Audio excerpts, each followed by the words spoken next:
കോഴിക്കോട് മൂഴിക്കലിലെ 16-കാരിയുടെ കൊലപാതകം പ്രതിയുടെ മുഖത്ത് സെല്ലോ ടേപ്പ് ഒട്ടിച്ച നിലയിൽ. അതിദാരുണമായ വാർത്ത കേട്ടാണ് ഇന്ന് മൂഴിക്കല് ഗ്രാമമുണർന്നത്. ചൊവ്വാഴ്ച രാവിലെയാണ് ഇരുവരെയും മരിച്ച നിലയിൽ കണ്ടെത്തിയത്. സഹോദരങ്ങളുടെ മക്കളാണ് ഇരുവരും.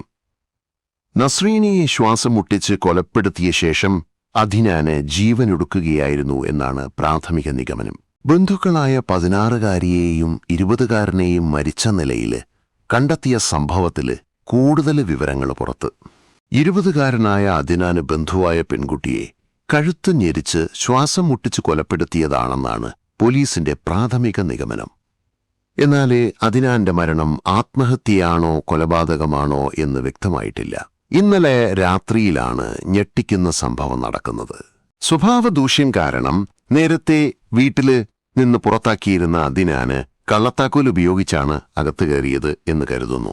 പെൺകുട്ടിയെ കൊലപ്പെടുത്തിയ ശേഷം മറ്റൊരു മുറിയിലുണ്ടായിരുന്ന മുത്തശ്ശിയെയും ഇയാള് ശ്വാസം മുട്ടിച്ച് കൊലപ്പെടുത്താൻ ശ്രമിച്ചു. ഈ ബഹളത്തിനിടയില് വീട്ടുകാര് ഉണർന്നു. അദ്നാനെ ബലം പ്രയോഗിച്ച് മറ്റൊരു മുറിയിലാക്കി പൂട്ടിയ ശേഷം ഇവര് പെൺകുട്ടിയെയും മുത്തശ്ശിയെയും ആശുപത്രിയിലേക്ക് കൊണ്ടുപോയി. തിരിച്ചു വന്നപ്പോഴാണ് അദ്നാനെ മരിച്ച നിലയിൽ കണ്ടത് എന്നാണ് വീട്ടുകാർ പറയുന്നത്. ഇയാളുടെ മുഖത്തും വായിലും സെല്ലോ ടേപ്പ് ഒട്ടിച്ച നിലയിലായിരുന്നു. അദ്നാന് എന്താണ് സംഭവിച്ചത് എന്നതിനെക്കുറിച്ച് കൂടുതൽ വിവരങ്ങൾ പുറത്തു വന്നിട്ടില്ല.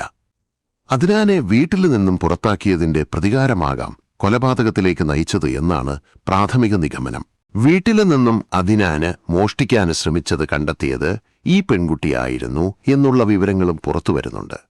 വീട്ടുകാരെ കൊലപ്പെടുത്താൻ തീരുമാനിച്ചാണ് ഇയാള് രാത്രി വീട്ടില് കടന്നുകയറിയത് എന്നാണ് കരുതുന്നത്.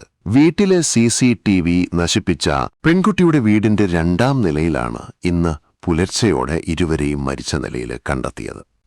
പെൺകുട്ടിയെ കഴുത്തില് ഷാള് മുറുക്കി കൊലപ്പെടുത്തിയ ശേഷം അദ്നാന് അതേ മുറിയിൽ തന്നെ തൂങ്ങി മരിക്കുകയായിരുന്നു എന്നാണ് പ്രാഥമിക നിഗമനം.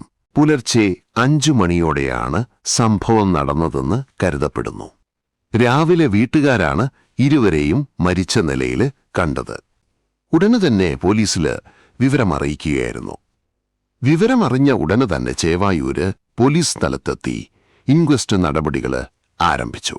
ഫോറൻസിക് വിദഗ്ധരും സ്ഥലത്തെത്തി പരിശോധന നടത്തി. മൃതദേഹങ്ങൾ പോസ്റ്റ്മോർട്ടം നടപടികൾക്കായി കോഴിക്കോട് മെഡിക്കൽ കോളേജ് ആശുപത്രിയിലേക്ക് മാറ്റിയിട്ടുണ്ട്. ഇൻക്വസ്റ്റ് നടപടികൾക്ക് ശേഷം കൂടുതൽ വ്യക്തത വരുമെന്ന് പോലീസ് അറിയിച്ചു. കൊലപാതകത്തിലേക്ക് നയിച്ച കാരണത്തെക്കുറിച്ച് പോലീസ് വിശദമായ അന്വേഷണം ആരംഭിച്ചു. കുടുംബങ്ങൾ തമ്മിൽ എന്തെങ്കിലും തർക്കങ്ങൾ നിലനിന്നിരുന്നോ അതോ മറ്റെന്തെങ്കിലും വ്യക്തിപരമായ കാരണങ്ങളാണോ ഈ കടുങ്കയിലേക്ക് യുവാവിനെ നയിച്ചതെന്ന് പോലീസ് പരിശോധിച്ചു വരികയാണ്. വീട്ടുകാരെയും ബന്ധുക്കളെയും വരും മണിക്കൂറുകളില് വിശദമായി ചോദ്യം ചെയ്യും. നിശബ്ദമായ മൂഴിക്കല് ഗ്രാമത്തെ ഞെട്ടിച്ച ഈ സംഭവത്തില് നടുക്കത്തിലാണ് നാട്ടുകാര്. മരിച്ച ഇരുവരും അടുത്ത ബന്ധുക്കളായതിനാൽ തന്നെ സംഭവത്തിന്റെ ഗൗരവം വർദ്ധിക്കുന്നു. പെൺകുട്ടിയുടെ പഠനകാര്യങ്ങളും യുവാവിന്റെ മുൻകാല പശ്ചാത്തലവും പോലീസ് അന്വേഷണ പരിധിയിൽ ഉൾപ്പെടുത്തിയിട്ടുണ്ട്.